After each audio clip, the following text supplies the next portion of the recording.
Good evening and welcome to my daily live show जो कि मैं रोज लाइव शो करता हूँ। आज मैंने 2 दिन पहले आपसे प्रॉमिस करा था कि I am gonna to show on Darren Hardy's book जो कि कंपाउंडिंग इफेक्ट पे होती है। उस बुक पे मैंने रिसर्च करा और उस पे आपको थोड़ा सा उसके बारे में डिस्कस करने वाला था। तो but due to some reasons I couldn't manage it that show. तो आज मैं उस जो कंपाउंडिंग इफेक्ट होता है जो डैरन हार्डी की बुक है उस पे जो उन्होंने रिसर्च करा है कंपाउंडिंग इफेक्ट के बारे में। दुनिया में जितने भी अमीर लोग हैं उन्होंने किसी कंपाउंडिंग इफेक्ट के फार्मूले को यूज करके और वो करोड़ों में खेलते हैं।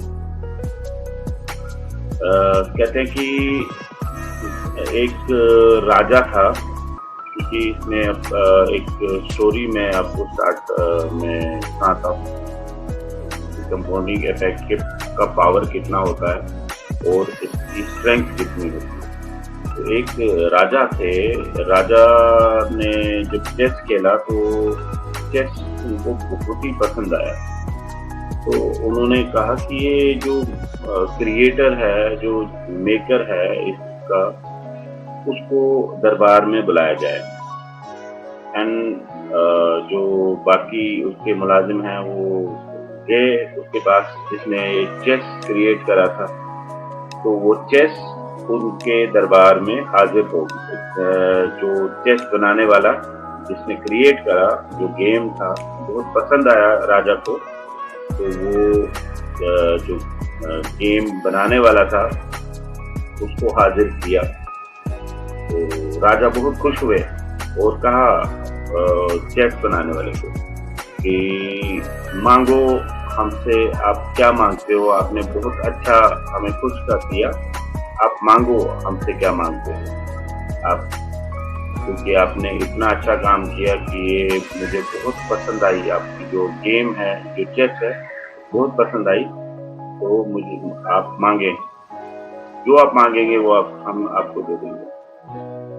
तो जो चेस जिसने क्रिएट करा था उसने राजा से, किंग से ये कहा कि राजा साहब, आप ठहरे बहुत बड़े राजा, मुझे आप चावल का एक दाना, एक जो चेस का बोर्ड होता है उसमें 62 खाने होते हैं, तो एक दाना एक चेस बोर्ड पे रख के उसको हर जितने भी आप बोर्ड के डॉट्स हैं, जितने भी खाने हैं, उनमें आप वो चावल के दाने डबल करके मुझे दे दें। तो ये राजा बड़ा कहता है कि यार इसमें क्या इतनी मामूली सी चीज मांगी, कोई हीरे जवाहरात मांगे होते या कुछ और मांगा होता। तो ये जो एक एक चावल का दाना इसने मांगा कि ये चावल का दाना डबल करना है हर चेस के बोर्ड के जो वो स्क्वायर बने हैं उस पे। तो उसने कहा कोई बात नहीं, दे देंगे। तो एक उसमें दो चार दिन के बाद राजा के जो सारे मुलाजिम लग गए कि पहले एक दाना डाला, एक दाने को डबल करके दो दूसरे डॉट में 2 आ गए, 2 का फिर 4 हुआ, 4 का फिर 8 हुआ, 8 का फिर 16 हुआ। इसी तरह से पहुंचते वो आधे तक भी नहीं पहुंच सके। तो फिर उसको बुलाया, ये जो राजा का जो वजीर था, वजीर ने कहा कि बादशाह सलामत, जिसने आपसे ये जो चेस वाला था, जिसने चेस आप बनाया था, उसने आपसे जब ये इल्तिजा करी कि आप एक चावल का दाना डबल करके मुझे दे दें, और 62 टाइम्स 62 उससे खानों पे रखना है। तो ये तो बहुत ही ज्यादा, ये तो इतना तो हमारी सल्तनत में है। तो उसका ये जो टोटल बनता है, अगर आज भी इसको कैलकुलेट किया जाए तो वो 461 बिलियन मीट्रिक टन चावल बनता है, अगर वो सारे खाने पूरे किए जाए। तो वो तो पूरी दुनिया की जितनी भी जीडीपी है उसके बराबर। तो उन्होंने वजीर ने बादशाह को ये कहा कि बादशाह सलामत, ये बहुत चालाक निकला और इसकी हम ये डिमांड हम पूरी नहीं कर सकते, बस ये बहुत ज़्यादा बनता है कि इतना चावल तो दुनिया में ही नहीं बनता, इतना चावल इसने मांगा है। तो आपने भी इसको यस कर दिया। तो चलो, ये एक पावर मैं बता रहा हूँ कि जो कंपाउंडिंग इफेक्ट का पावर क्या होता है। तो ये है कंपाउंडिंग इफेक्ट का पावर। इसको डोमिनो इफेक्ट भी कहते हैं और स्नो इफेक्ट भी कहते हैं। तो डैरेन हार्डी ने ये जो कंपाउंडिंग इफेक्ट है ये बुक लिखी है। तो इसमें एक और एग्जांपल दे देता हूँ। अगर एक आदमी को, दो आदमियों की हम एग्जांपल ले लेते हैं। अगर आप एक साइड से 30 लाख रुपए रखें और एक साइड से 1 रुपया रखें, हर कोई चॉइस करेगा कि 30 लाख इकट्ठा ले लेगा। बट अगर कंपाउंडिंग इफेक्ट के हिसाब से इसको देखा जाए तो अगर 1 रुपया हर दिन डबल किया जाए 30 दिन तक, मान लो 5-6 दिन तक तो ये छोटी सी रकम बनती है। 30 दिन तक अगर ये एक रुपया या 31 दिन तक 1 रुपया डबल किया जाए, हर रोज उसका डबल, मान लो 1 रुपया, दूसरे दिन 2 रुपये बन जाते हैं, तीसरे दिन 4 रुपये, 4 का 8 बनता है, 8 का 16 बनता है, 16 का 25 बनता है। तो इसी तरह से जब 31st डे है उस दिन ये रकम 1 करोड़ 7 लाख बनती है। तो जो 30 लाख रुपए लेने वाला है वो उससे कम रकम लेता है, जो कि अगर हम कंपेयर करें उससे कि जो ये क्या कहते हैं कि कंपाउंडिंग वाला ऑप्शन चूज कर लेते हैं। तो कंपाउंडिंग में बहुत पावर है और जो बड़े बड़े बिजनेसमैन हैं उन्होंने इसी कंपाउंडिंग इफेक्ट को यूज करके दुनिया में अपना जो लोहा मंडवाया और अपना इसका पावरफुल जितने भी हैं वो, मान लो जितने भी मिलियनेयर बिलियनेयर आपको दिखते हैं वो सारे इसी कंपाउंडिंग इफेक्ट की वजह से मिलियनेयर्स एंड बिलियनेयर्स बने। तो इसकी कुछ कोट्स हैं जो डैरेन हार्डी ने कुछ कोट्स लिखे हुए हैं, तो वो मैं आपको सुनाता हूँ। You will never change your life until you change something you do daily.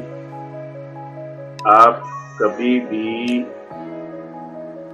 Change अपनी लाइफ नहीं कर सकते हैं जब तक आप अपना कोई कुछ ना कुछ चेंज डेली करें। अपनी हैबिट्स, अपना जो रोजमर्रा की जो काम है उनमें जब तक आप चेंजेस नहीं लाते तो तब तक आप कुछ नहीं कर सकते। Don't wish it were is easier, wish you were better. ये भी एक उनका कोट है, तो ये भी आपको सुनाता हूँ। And you alone are responsible for what you do. आप ही इस चीज के रिस्पॉन्सिबल हैं जो आप करते हैं। डोंट डू और how you respond to what's done to you.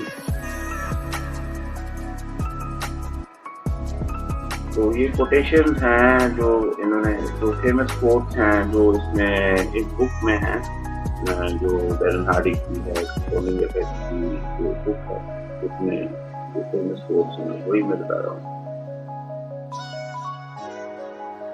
In essence, you make your choices and then your choice makes you. आप अपनी चॉइसेस बनाते हैं और वो चॉइस आपको बनाती है। तो बहुत सारे कोट्स हैं, अगर मैं पढ़ने जाऊं तो इसमें बड़ा टाइम लगेगा। A daily routine built on good habits and discipline separates the most successful among us from everyone else. A routine is exceptionally powerful. A daily routine built, अगर आपने कोई रूटीन बनाई है रोजाना की, ऑन गुड हैबिट्स, अच्छे अच्छे आदत के लिए, अच्छी अच्छी हैबिट्स के लिए, and discipline separates the most successful among us, हमें उनसे अलग कर सकती है, फ्रॉम एवरीवन एल्स, हर एक से अलग कर सकते हैं। रूटीन इज एक्सेप्शनली पावरफुल, जो रूटीन है वो एक्सेप्शनली पावरफुल। तो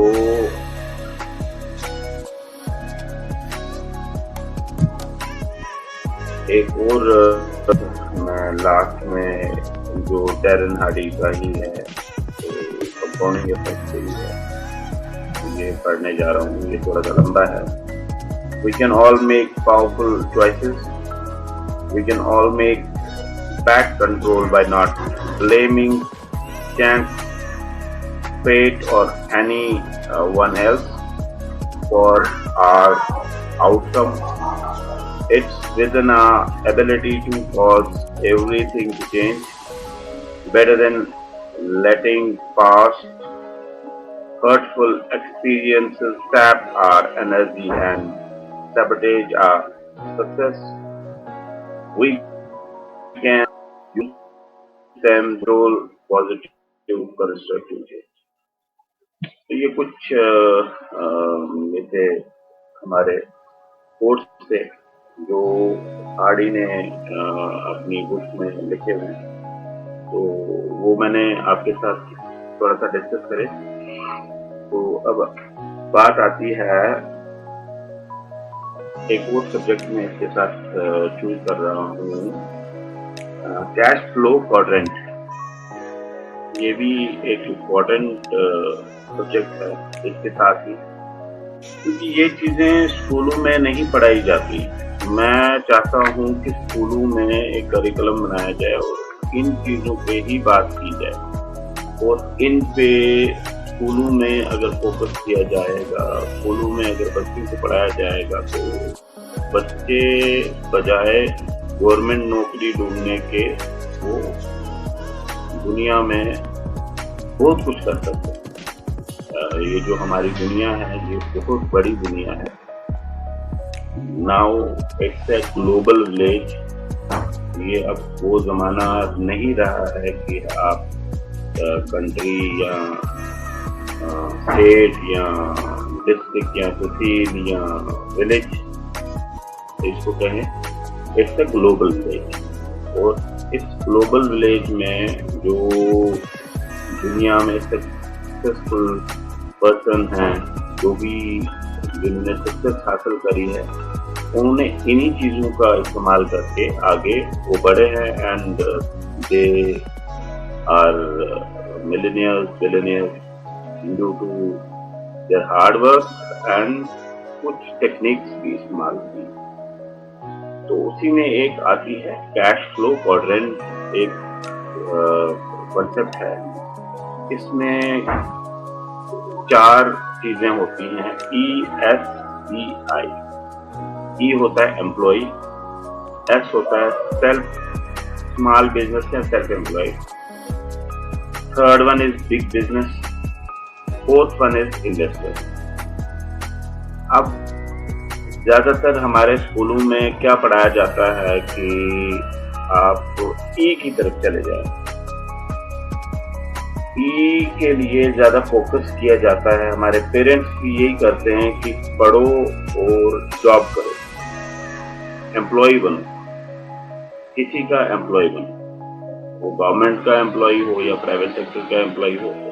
ई के लिए ही सारी दुनिया और हमारे करिकुलम भी ऐसे ही बने हैं। एनसीईआरटी में यही चीजें सिखाई जाती है कि आप कैसे एम्प्लॉय बनेंगे और काम कैसे करेंगे।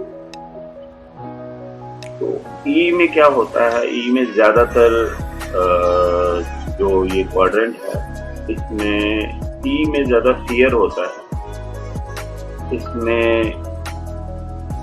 एक फिक्स सैलरी होती है जो कि हमेशा मान लो एक ही स्टेबल, एक ही किस्म की रहती है। एक फियर रहता है, वो कोई सीईओ हो या कोई चपरासी हो, उसको एक फियर रहता है हमेशा कि वो कभी भी उसके साथ कुछ हो सकता है। कंपनी नहीं चली तो वो ऑटोमेटिकली नहीं चलेगा, उसकी सैलरी नहीं आएगी, या कुछ और रीजन भी हो सकते हैं। तो ई क्वाड्रेंट के जो 4 पॉइंट्स हैं, उनमें से ई से बी तक पहुंचने के लिए या ई से आई तक पहुंचने के लिए इसमें मेहनत करनी पड़ती है। ये रॉबर्ट कियोसाकी की book rich dad poor dad, जो कि दुनिया में सबसे ज्यादा बिकने वाली बुक है, ये उससे लिया गया जो मैं आपको बता रहा हूँ।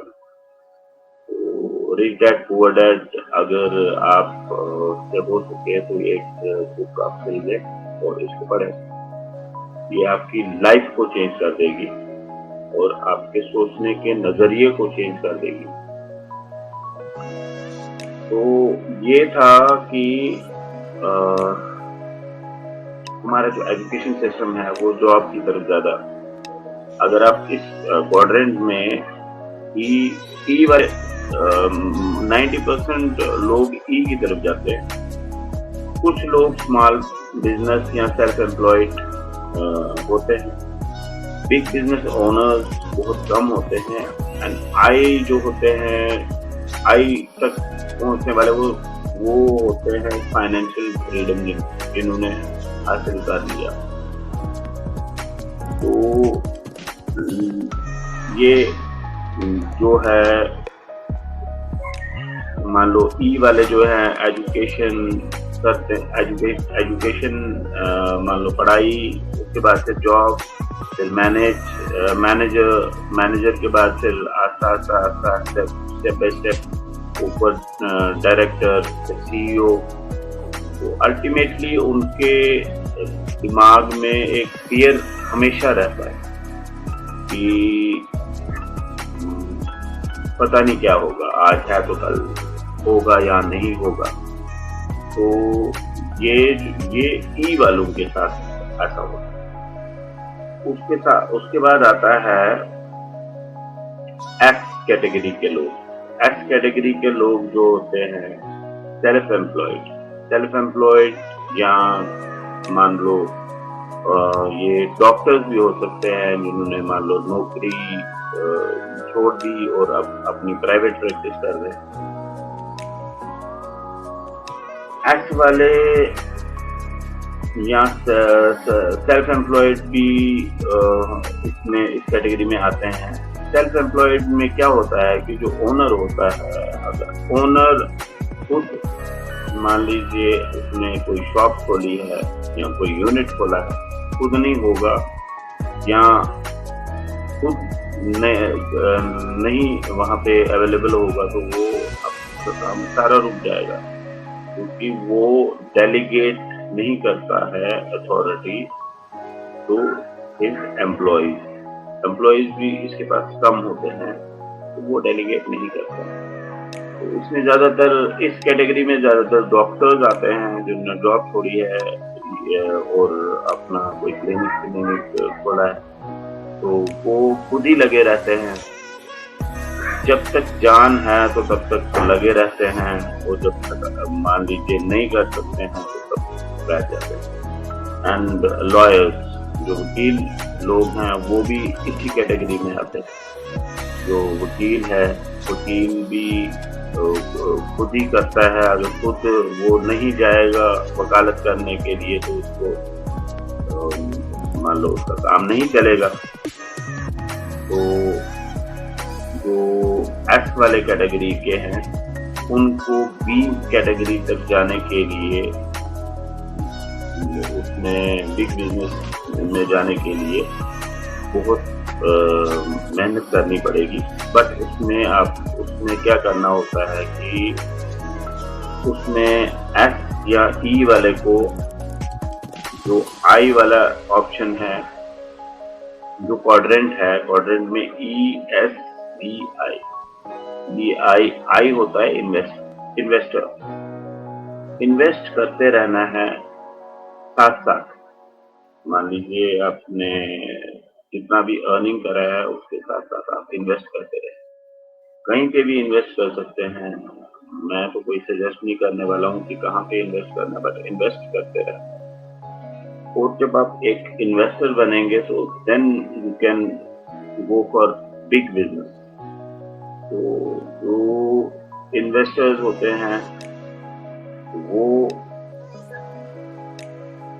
उनके लिए जो प्लेग्राउंड होता है, रिच प्लेग्राउंड होता है, वो हाई प्रोफाइल लोग होते हैं।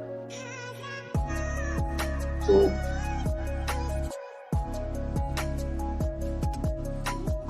हाँ, इसमें क्या है कि अगर बी वाला, अगर जो ये एस वाला अगर छुट्टी लेता है तो उसको कुछ नहीं मिलता है। अगर बी वाला 1 साल के लिए भी चला जाता है किसी छुट्टी के लिए, या मान लो छुट्टी ले लेता है, तो उसके बिजनेस को कोई फर्क नहीं पड़ता है। इसमें सबसे बेस्ट एग्जांपल है ये हेनरी फोर्ड की।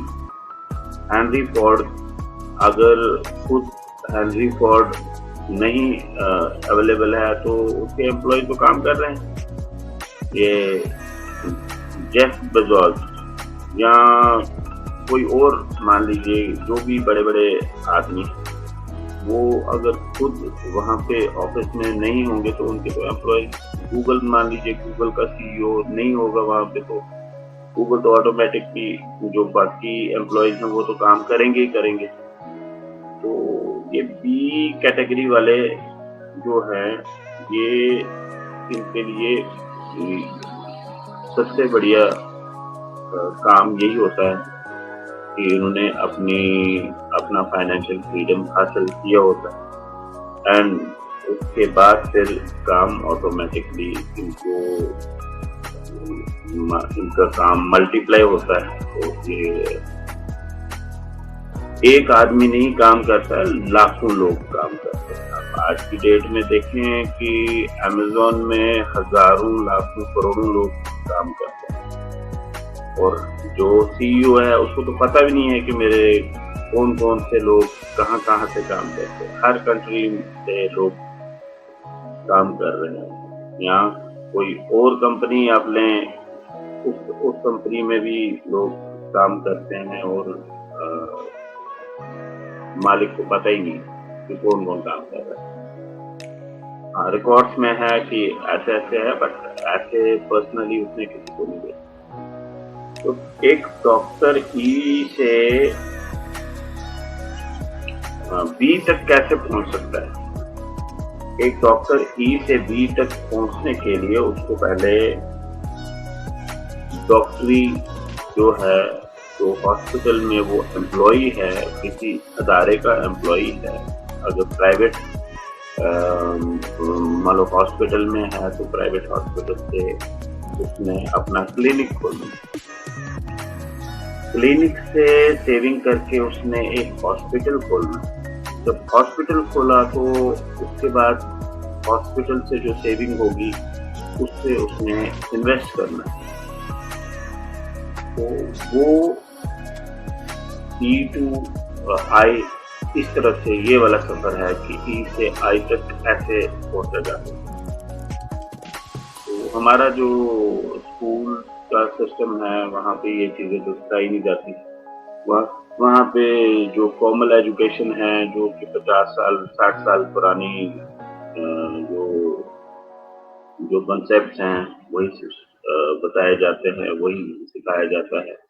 जो लेटेस्ट है वो नहीं दिखाया जाता है क्योंकि ये तो बच्चों को मेरा तो सजेशन है कि इन बुक्स को आप स्कूल में इंट्रोड्यूस कर दो, जिससे कि बच्चों का जहन खुल जाए और वो बचपन से ही इन चीजों पे काम करना शुरू करें, ना कि बुढ़ापे में फिर या अलग से ये करिकुलम में होनी चाहिए। जो मोटिवेशनल बुक्स हैं एक सब्जेक्ट होना चाहिए मोटिवेशन का। तो मेरा ये रिक्वेस्ट है पूरे एंटायर कंट्री के जो एजुकेशनिस्ट हैं कि वो इन चीज़ों को इम्प्लीमेंट करें, तो करिकुलम में लाएं। जो मोटिवेशनल चीज़ें हैं जिनसे बंदे की ग्रोथ हो सकती है। तो आज के लिए मुझे दीजिए इजाज़त। तो होप कि सेशन अच्छा ही आपको लगा होगा। तो कल मिलते हैं किसी और टॉपिक पे। Till then have a nice night. Bye bye.